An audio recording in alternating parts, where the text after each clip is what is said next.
Dalam demokrasi, oposisi kerap dijadikan sebagai suara pengingat.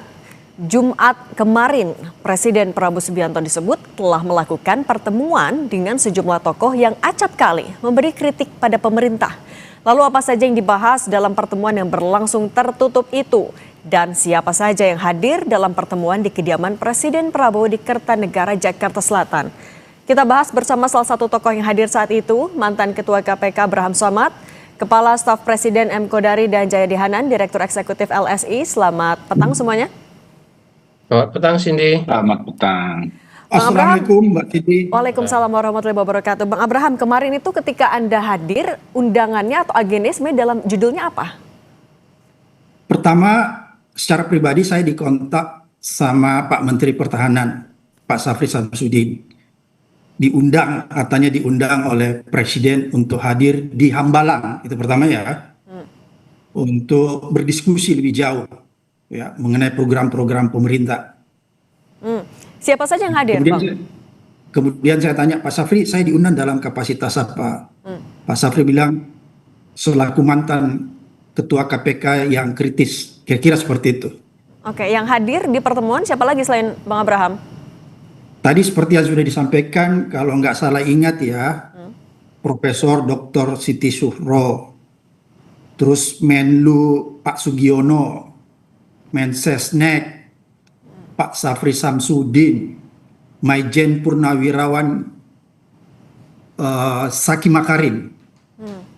Kalau untuk tokoh-tokohnya selain Bu Siti Zuhro, Pak Susno Duaji, Bang Abraham, ada lagi juga kah, Bang?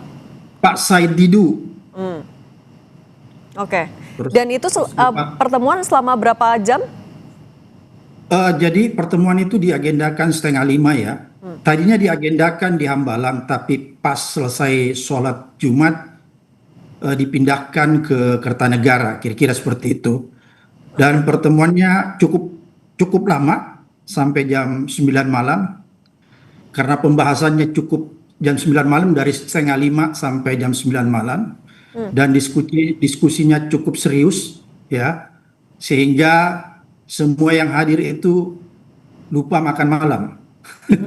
Oke, selama 4,5 jam itu tapi dialognya fokusnya soal apa?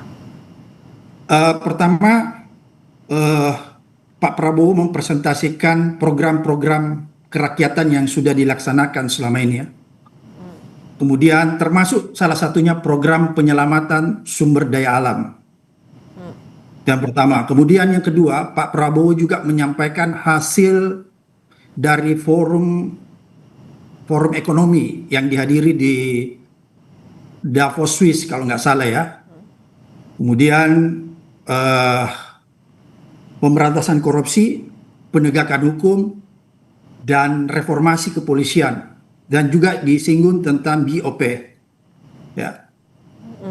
Kalau dari semua yang disampaikan oleh Presiden, apa yang menurut Anda sebenarnya paling urgent untuk ditindaklanjuti paling cepat dulu sama Presiden?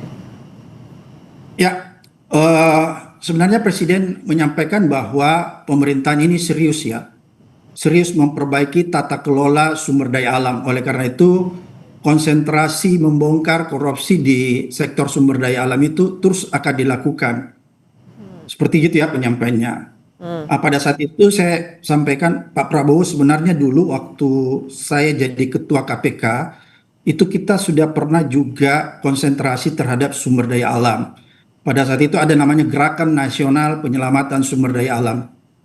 Dan saya melibatkan TNI, Polri, dan Jaksa Agung pada saat itu, dan kita menandatangani deklarasi penyelamatan sumber daya alam bersama Panglima. Pada saat itu Pak Muldoko, Kapolrinya Pak Timur Pradopo, Jaksa Agungnya almarhum Basir Farib, dan saya sendiri Ketua KPK. Dan kita keliling ke wilayah-wilayah yang sumber daya alamnya kuat. Memang pada saat itu dari hasil deklarasi itu ya, dari hasil diskusi dengan para petinggi baik TNI maupun Polri, akhirnya kita menyepakati pada saat itu mungkin penting dibuat semacam satgas seperti yang sekarang dibuat Pak Prabowo.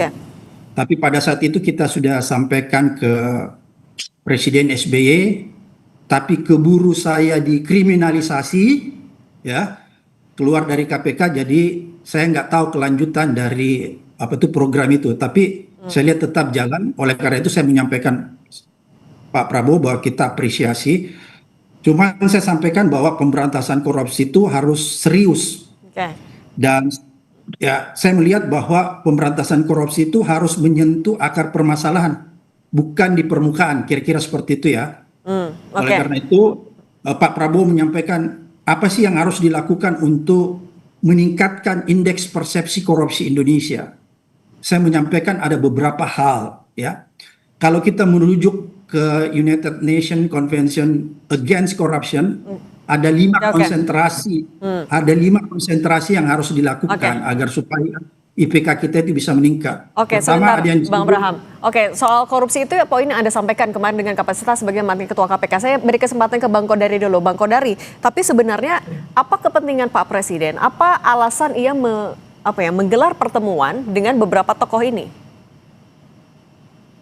Ya, pertama tentu menyampaikan apa-apa yang sudah dikerjakan oleh pemerintah dalam setahun ini.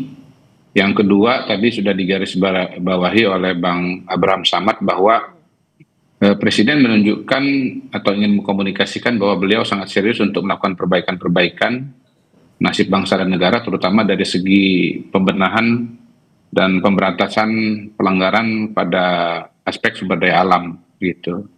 Dan yang ketiga tentunya ingin mendapatkan masukan dan saran di luar sambil silaturahmi dengan berbagai macam tokoh dan kelompok masyarakat dari berbagai macam kalangan. Tapi ini Begitu inisiasi sih. siapa sih Bang Kodari sebenarnya, Pak Presiden, Menhan, atau justru masukan dari luar, dari publik? Sepengetahuan saya Pak Prabowo itu sudah sangat sering berkomunikasi dengan berbagai macam pihak ya, dan bukan mustahil juga bahwa pertemuan yang kemarin itu nanti akan ada pertemuan-pertemuan yang lainnya. Artinya Presiden terus berkomunikasi dengan berbagai macam elemen masyarakat. Jadi Presiden bukan hanya bicara dengan kabinet, bicara dengan tokoh-tokoh di luar negeri dalam forum internasional, tetapi juga dengan berbagai macam tokoh dan opinion maker di dalam negeri gitu. Dan saya kira tadi sudah disampaikan bagaimana pokok-pokok pikiran atau hal-hal yang disampaikan itu muncul di Davos, dan saya yakin juga dari cerita Bang Abraham Samad ya, walaupun saya nggak ada di situ, itu sama dengan yang beliau sampaikan di retret Hambalang kemarin yang terakhir begitu. Jadi saya kira beliau ingin agar masyarakat, agar anak bangsa ini semua memiliki pemahaman dan perspektif yang sama tentang persoalan-persoalan yang kita hadapi dan cara-cara menyelesaikan program masalah-masalah tersebut. Oke, Bang Kodari, tapi kok juga sempat disebutkan ini adalah tokoh-tokoh oposisi. Kenapa bisa disebut seperti itu?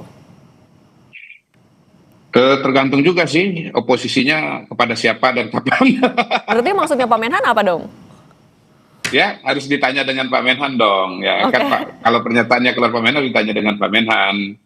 Tetapi kalau tadi cerita Bang Abraham Samad kan ditanya sebagai mantan ketua KPK, dan tadi sudah diceritakan bagaimana antara Pak Prabowo dengan Bang Samad itu nyambung sekali gitu. Jadi apa yang dikerjakan oleh Pak Prabowo sekarang sebetulnya sudah dicoba dikerjakan oleh Bang Samad beberapa tahun yang lalu gitu. Jadi sebetulnya sih dari forum-forum begini ternyata ketemu ya bahwa apa-apa yang pernah dipikirkan oleh anak bangsa itu ternyata dikerjakan oleh Pak Prabowo. Berarti kalau Anda bilang nggak ada posisi ya. Nah, kalau dari Mas Jayadi sebenarnya apa kepentingan tokoh masyarakat sebagaimana dikatakan oleh Pak Mensesnek. Mungkin kalau saya tambahkan lagi ya istilah yang lain ya, supaya seru ini opinion maker. Kalau gitu, Bang Samad ini kan banyak pengikutnya, Bang Said itu banyak pengikutnya.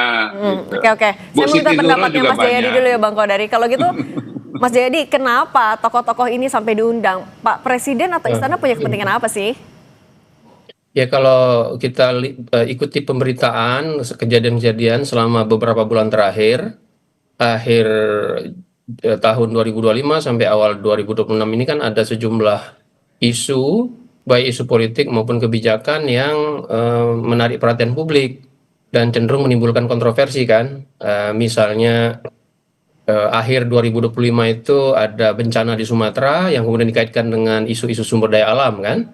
Itu mencuat. Kemudian isu pilkada langsung atau tidak langsung itu juga cukup kontroversial dan dibicarakan oleh publik.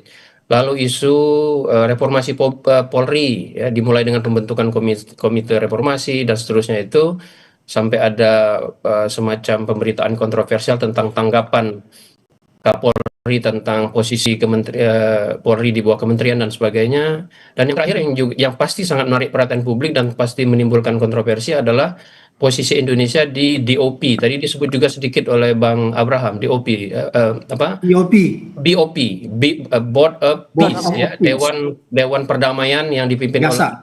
bentukan dan dipimpin oleh Trump. Tapi Mas Jayadi, Jadi saya kalau kira misalnya memang tujuannya untuk menjelaskan itu, tapi apakah di baliknya ada motif juga misalnya mau merangkul orang-orang yang kerap kritis sama pemerintah, atau ada alasan lain nggak sih? ya tentu itu salah satunya kan. Itu dalam bahasa Bang Kodari itu berkomunikasi kepada publik melalui tokoh-tokoh yang punya banyak pengikut, kan itu kira-kira kalau saya simpulkan dari bahasa Bang Kodari tadi. Yaitu saya kira salah satu tujuannya kepada publik. Apa kalau kita lihat nama-nama yang diajak bicara ini kan ada Bang Abraham kritis dalam soal-soal pemberantasan korupsi, ada Pak Said Didu kritis dalam soal-soal terutama tata kelola sumber daya alam, lalu nah dua orang ini boleh disebut sebagai tokoh publik yang kritis kan terhadap kebijakan ya, bukan oposisi secara atau kritis secara posisi politik. Tapi sudah Tapi cukup kalau ibu Siti, merepresentasikan kalau misalnya sebagai kritik dari masyarakat atau sebagai dalam tanda kutip tokoh oposisi, kalau tadi sempat disebut juga Pak Menhan, sudah merepresentasikan itu? ya pasti belum, karena kan ada banyak tokoh di publik kan yang bisa disebut kritis. Jadi mungkin Pak Prabowo merasa yang lebih penting dulu, yang lebih urgent dulu dengan yang mereka ini kan. Bu Siti Zuro mungkin ada kaitannya dengan soal kepemiluan, termasuk pilkada yang juga kontroversi. Kemudian Bang Abraham soal korupsi, Pak Saididu soal sumber daya alam, kemudian Pak Susno. Pak Susno Aji kan tidak bisa disebut sebagai tokoh kritis kan, dia lebih ke orang yang cukup objektif melihat bagaimana reformasi Polri dan dia punya pengetahuan yang sangat dalam karena pernah menjadi orang dalam gitu. Jadi ada nomor satu saya kira yang diinginkan oleh Presiden. Saya setuju dengan Bang Kodari tadi bahwa mungkin ada soal masukan kebijakan, itu satu yang diperlukan, yang ingin dituju ya. Yang kedua adalah soal berkomunikasi kepada publik melalui tokoh-tokoh ini. Yang ketiga saya kira itu juga menunjukkan kepada publik bahwa secara politik Presiden itu terbuka dengan semua kalangan termasuk tokoh-tokoh yang kritis. Itu tampaknya yang ingin dicapai melalui dari sisi politik gitu. Tapi saya kira ada satu lagi yang mungkin juga ingin dicapai oleh Presiden.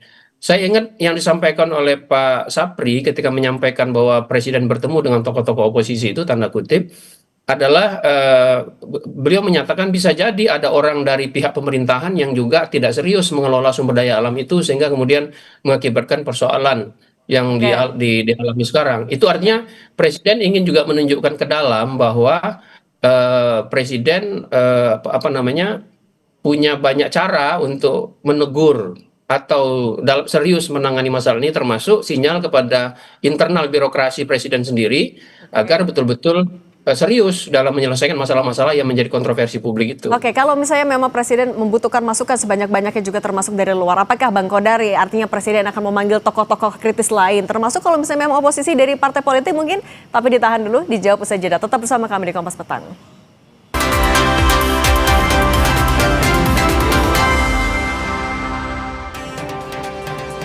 Kita lanjutkan dialog pertemuan Presiden Prabowo Subianto dengan sejumlah tokoh. Bang Abraham, kalau kemarin ketika pertemuan sebenarnya tapi seberapa bebas ruang dialog yang dibuka? Apakah tanya jawab itu bisa disampaikan secara luas, kemudian kritik juga Anda bisa menyampaikan dengan bebas?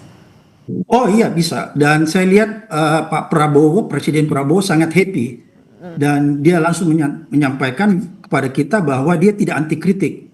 Jadi silahkan kritik di forum itu, makanya kenapa sampai lama? Karena kan masing-masing peserta itu menggunakan waktunya cukup lama, termasuk saya ya. Karena saya menyarankan bahwa kalau kita ingin meningkatkan indeks persepsi korupsi kita, maka ada 5 hal yang harus diperhatikan sesuai dengan amanah dari UNCIC, United Nations Convention Against Corruption. Pertama yaitu foreign bribery, yaitu penyuapan pejabat negeri asing. Kemudian yang kedua, trading influence, ya, perdagangan pengaruh. Kemudian yang ketiga, illicit enrichment, yaitu peningkatan harta kekayaan penyelenggara negara dan aparat penegak hukum. Ini berkaitan dengan undang-undang perampasan aset yang akan dibuat kemudian.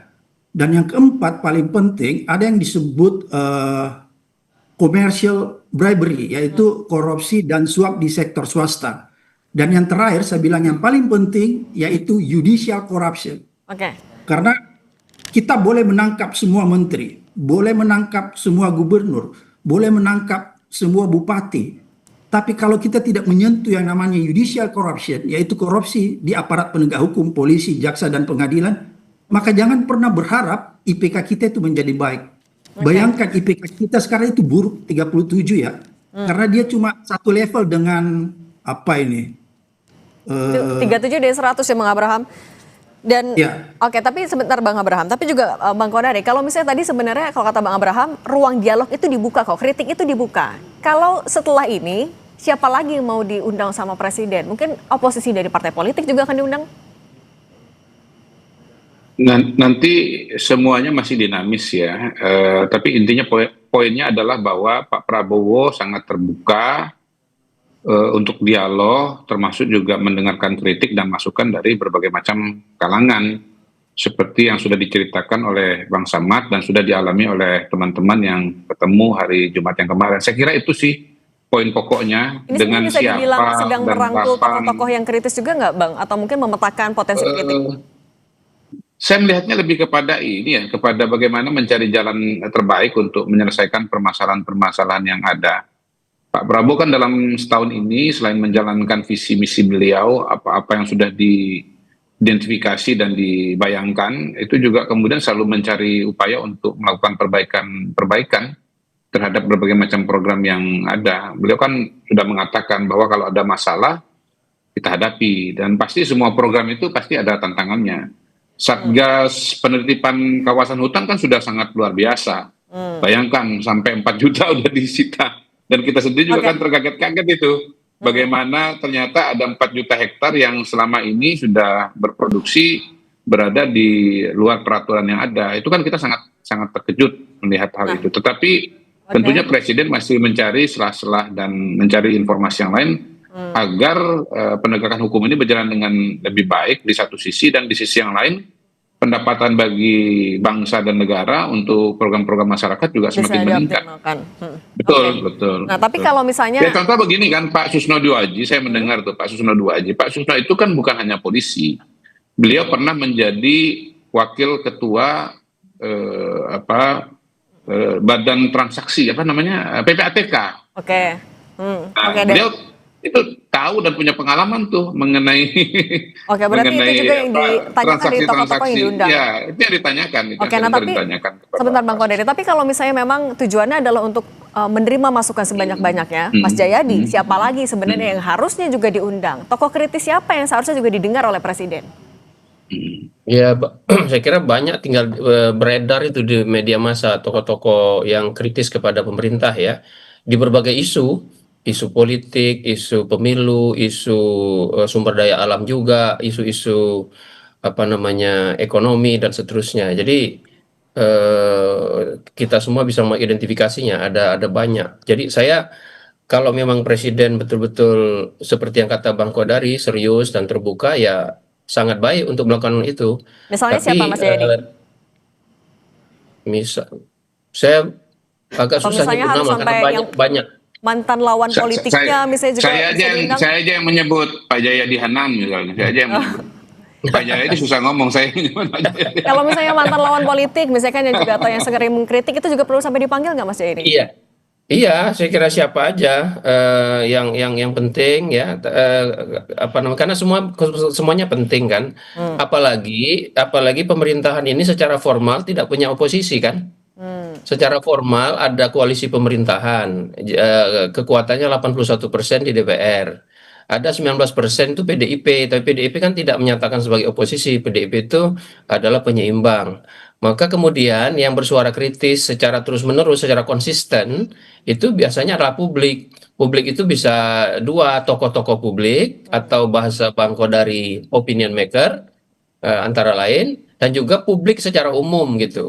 Nah kalau ini dibiarkan saja ya, maka bisa jadi pemerintahan berhadapan secara vertikal dengan publik. Karena itu apa namanya, alasannya, apapun tujuannya, mau merangkul, mau mengkooptasi, mau mendengarkan masukan, ya pemerintah, Pak Presiden harus berusaha untuk menjangkau semua kelompok-kelompok masyarakat yang kritis, karena kelompok-kelompok masyarakat yang kritis itu harus dimaknai tidak berusaha menumbangkan pemerintahan. Mereka bersuara kritis karena melihat ada hal-hal yang berbeda yang harus dilakukan oleh pemerintahan ini. Dan Oke, saya Mas. boleh tambahkan, boleh Oke. saya tambahkan sedikit, Mas Oke, Jaya. silakan. Kalau presiden sendiri yang berbicara, tentunya teman-teman ini kan nggak bisa untuk tidak percaya kan, karena ini tangan pertama beliau Tapi Bang sendiri Kodari, sebagai presiden yang menyampaikan. Yang kedua, beliau sendiri juga kan mendengarkan masukan dan saran.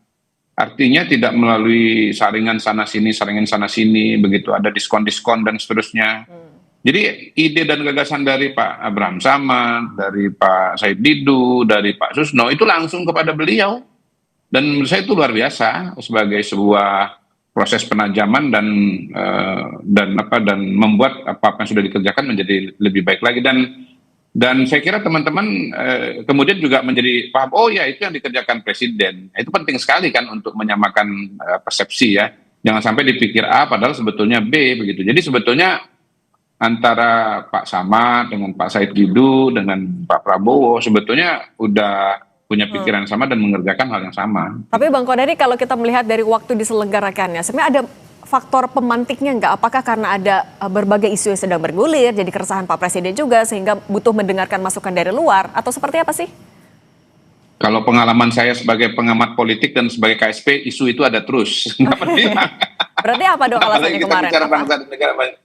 Iya memang, kalaupun iya ya, kalaupun ada ini harus dicari. Beliau ini sudah setahun, ya kurang lebih setahun di pemerintahan, sudah cukup banyak hal yang dikerjakan, sudah ada hasilnya.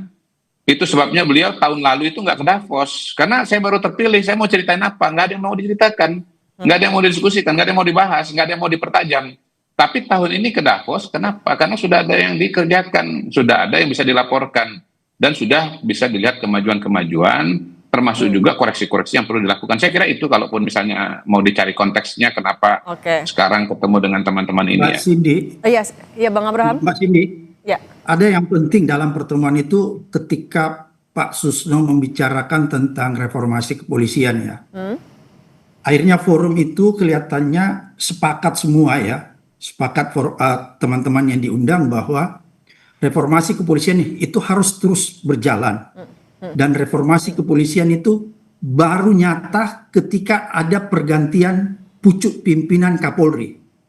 Itu berkembang dalam diskusi itu, sehingga Pak Susno, teman-teman semua menyatakan bahwa kalau tidak ada pergantian di pucuk pimpinan Polri, maka boleh dikatakan reformasi kepolisian itu berjalan setengah-setengah. Itu yang pertama.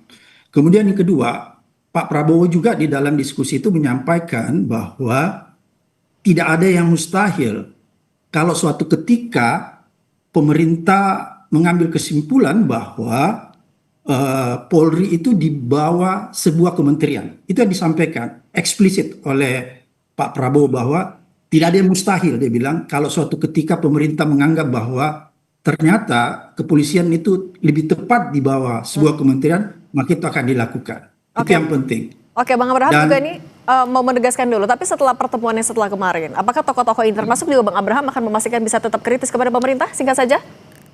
Tetap, karena gini ya, saya ingin sampaikan bahwa kemarin di akhir pertemuan itu Pak Prabowo menyatakan diskusinya kan belum selesai, maka akan dilanjutkan kemudian diskusi di Hambalan dengan membuka forum yang lebih lebar, lebih melibatkan lagi banyak tokoh, karena ada beberapa hal yang belum terselesaikan kemarin di dalam diskusi itu. Oke, sehingga Dan butuh kita akan terus memberi kritik ya? yang konstruktif ya.